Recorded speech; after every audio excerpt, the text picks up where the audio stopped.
fatima tinati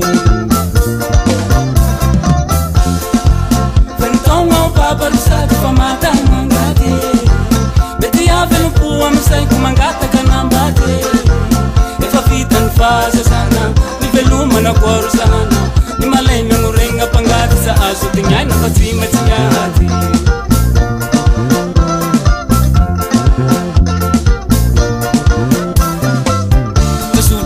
Vanakwani saranga Umifangiatsa misira yava Ilana ya vahan bibia mnu Nifatu nama na panguluku Sufirano baba, bat sufirano nene Sufirano baba, bat sufirano nene Omo sultanu ba nara nara Asumeva hidan sara Ufainza sa ufainza Capital fata umana mafyo Sufirano baba, bat Sufirano nene Sufirano baba baba Sufirano nene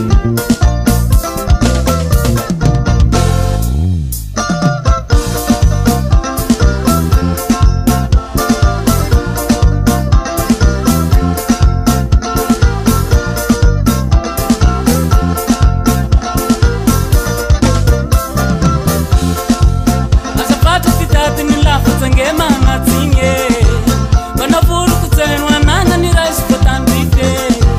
Nifia nyenera malala Ni hula ngaratza yala Aikwa ufatama na ngina fani Kitafa na ratza kutina Asafata pitati nilafata ngema ngatinge Banavuru kutenwa nana ni rais kutandike Nifia nyenera malala Ni hula ngaratza yala Aikwa ufatama na ngina fani Kitafa na ratza kutina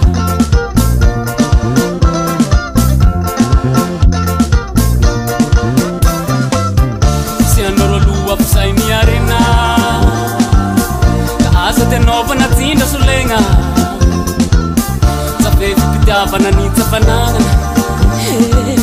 Katipe oranu mbaha hitanama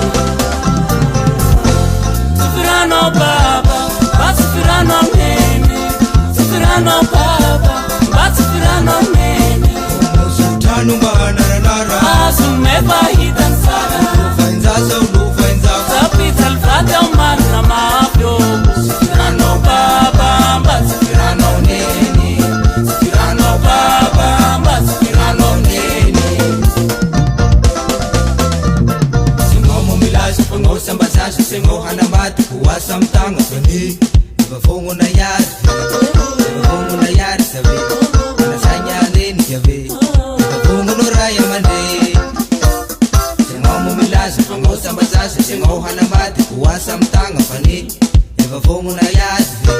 Ibafongo na yari sabi Anasanya nini yabe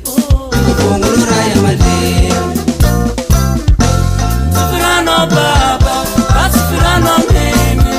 Sufirano baba, bat sufirano nene Omo sultanu ba nara nara Asumeva hidan sara Ufainza sa ufainza Capital fata umana mafyo Sufirano baba Sufirano nene Sufirano baba, sanabada msaya Sufirano nene, sanabada msaya Sufirano nene Sufirano baba, bat sufirano nene Sufirano baba, bat sufirano nene